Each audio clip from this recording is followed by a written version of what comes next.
Faltavam apenas 3 dias para o meu casamento quando meu celular vibrou. Era uma mensagem da mulher que eu amava. Não vá à igreja. O casamento acabou. Um dia você vai entender. Li aquelas 2 frases dezenas de vezes. Esperava outra mensagem, uma explicação, qualquer coisa. Mas ela me bloqueou em seguida. Fiquei parado no estacionamento da empresa, incapaz de acreditar que tudo o que construímos durante 5 anos havia terminado por uma mensagem. Naquele instante, tive certeza de que existia outro homem. Hoje sei que eu estava completamente errado. Mas, para entender como cheguei a essa conclusão, preciso voltar alguns meses. Meu nome é Lucas. Eu tinha 25 anos. Trabalhava como engenheiro civil em uma construtora de médio porte. Conheci a Júlia na faculdade. Ela cursava arquitetura. Nossa primeira conversa aconteceu por causa de um trabalho em grupo. Nossa primeira viagem foi para uma cidade histórica de Minas Gerais. Nosso primeiro apartamento era alugado, pequeno, sem móveis novos. Mas nós adorávamos passar horas imaginando como teria vida depois do casamento. Economizamos durante 3 anos. Cada hora extra, cada bônus, cada 13º. Tudo tinha um destino. Não sonhávamos com luxo. Queríamos apenas reunir nossas famílias, começar a vida juntos. Quando pedi Júlia em casamento, ela chorou antes mesmo de responder. Claro que eu aceito. Foram os meses mais felizes da minha vida. Escolhemos a igreja, reservamos o salão. Convidamos 120 pessoas. Meus pais ajudaram no buffet, os pais dela cuidaram da decoração. Tudo parecia caminhar exatamente como planejamos. Até que pequenas mudanças começaram a acontecer. Júlia passou a cancelar encontros, demorava mais para responder mensagens. Dizia que estava cansada. Atribuí tudo ao estresse da organização do casamento. Ela sempre sorria quando eu perguntava se estava tudo bem. É só ansiedade. Eu acreditava. Algumas semanas depois, ela começou a trabalhar até mais tarde. Às vezes chegava em casa perto das 10 da noite. Tem muito serviço? Ela respondia rapidamente, bastante. Não desconfiei de nada. Pelo contrário, passei a ajudá-la ainda mais. Levava jantar, buscava documentos, resolvia pequenos problemas da cerimônia para diminuir sua carga. Mesmo assim, percebia que havia algo diferente. Ela parecia distante, não fria, apenas preocupada. Como se carregasse um peso que não conseguia dividir comigo. Uma noite encontrei Júlia chorando na varanda do apartamento. Sentei ao lado dela. Aconteceu alguma coisa? Ela enxugou as lágrimas rapidamente. Só estou muito cansada. Segurei sua mão. Você sabe que pode me contar qualquer coisa. Ela sorriu de maneira triste, eu sei. Mas não contou. Faltando 2 semanas para o casamento, notei outra mudança. Ela começou a guardar alguns documentos em uma pasta que nunca deixava perto de mim. Quando eu entrava no quarto, ela fechava imediatamente. Aquilo despertou uma dúvida pela primeira vez. Mas afastei esse pensamento. Confiava nela. Ou pelo menos acreditava que confiava. 3 dias antes da cerimônia, ela disse que precisava visitar os pais. Achei normal. Na manhã seguinte tentei ligar. Não atendeu. À tarde, outra ligação. Nada. À noite, apenas uma mensagem. Depois conversamos. Foi a última vez que tive qualquer contato antes daquela mensagem que destruiu tudo. Não vá à igreja. O casamento acabou. Um dia você vai entender. Meu mundo desabou. Liguei dezenas de vezes. Nada. A mãe abriu a porta chorando. Ela saiu cedo. Para onde? Não sabemos. Aquilo aumentou ainda mais minha revolta. Nos dias seguintes precisei avisar familiares, cancelar fornecedores, explicar aos amigos por que não haveria casamento. Cada ligação parecia uma humilhação diferente. Alguns diziam, ainda bem que aconteceu antes. Outros cochichavam, deve ter conhecido outra pessoa. Mesmo sem provas, comecei a acreditar nisso. Era a única explicação que fazia sentido para mim. Passei meses tentando esquecer. Troquei de apartamento. Mudei a rotina. Aceitei projetos em outras cidades. Trabalhava até tarde para não pensar nela. Mas bastava ouvir uma música da época da faculdade para tudo voltar. Até hoje me pergunto se eu teria reagido diferente, se tivesse insistido mais, ou esperado uma explicação. Até aqui, você acredita que Júlia realmente se apaixonou por outra pessoa ou acha que existe algo que Lucas ainda não sabe? Comente outra pessoa ou tem um motivo. E inscreva-se para acompanhar novas histórias emocionantes. O tempo passou. Um ano inteiro, sem uma única mensagem, sem um telefonema, sem qualquer notícia. Até que, em uma manhã comum de segunda-feira, entrei em um hospital para visitar um colega de trabalho que havia sofrido um acidente. Quando saí do elevador, vi Júlia caminhando pelo corredor. Mas ela não estava sozinha.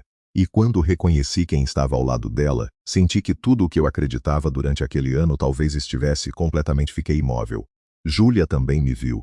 Por um instante, parecia que o tempo tinha voltado um ano. Mas havia algo diferente nela. Estava mais magra. com olheiras profundas. O sorriso que eu conhecia já não existia. Ao lado dela estava um senhor de cabelos grisalhos, sentado em uma cadeira de roda. Demorei alguns segundos para reconhecê-lo. Era Roberto, o pai dela. Ele sempre fora um homem forte. Trabalhava como motorista de ônibus. Agora parecia extremamente debilitado. Júlia ficou sem reação. Lucas, respirei fundo. Durante um ano inteiro imaginei esse encontro. Pensei que faria perguntas, que cobraria explicações. Mas diante daquela cena, nenhuma delas parecia fazer sentido. Olhei para o pai dela. O que aconteceu? Ela baixou os olhos. Podemos conversar? Aceitei. Fomos até a cafeteria do hospital. Ficamos alguns minutos em silêncio. Foi Júlia quem começou. Eu sei que você merece uma explicação. Continuei olhando para ela sem dizer nada. 2 meses antes do casamento, meu pai recebeu um diagnóstico. Meu coração acelerou. Descobriram uma doença degenerativa rara. Os médicos disseram que ele perderia os movimentos aos poucos. A família precisaria adaptar toda a casa, contratar cuidadores, comprar equipamentos. Ela respirou fundo. O plano de saúde não cobria boa parte do tratamento. Olhei para Roberto através do vidro da cafeteria. Ele conversava com uma enfermeira. Parecia cansado. Júlia continuou. Minha mãe entrou em desespero. Ela queria vender a casa. Meu pai não aceitava. E eu comecei a cuidar de tudo. Foi então que lembrei das noites em que ela chegava tarde, dos telefonemas, das lágrimas escondidas. Tudo começou a ganhar outro significado. Mesmo assim, perguntei, mas por que cancelar o casamento? Ela fechou os olhos por alguns segundos, porque eu sabia que nossa vida inteira mudaria. Nós enfrentaríamos juntos. Ela balançou a cabeça. Eu não queria que você começasse um casamento pagando dívidas que eram da minha família. Isso nunca foi um problema para mim. Para mim era. A voz dela falhou. Você tinha acabado de receber aquela promoção. Sonhava em comprar nosso primeiro apartamento. Viajava por causa do trabalho. Eu sabia que, se contasse tudo, você abandonaria seus planos para cuidar do meu pai comigo. E eu não suportava essa ideia.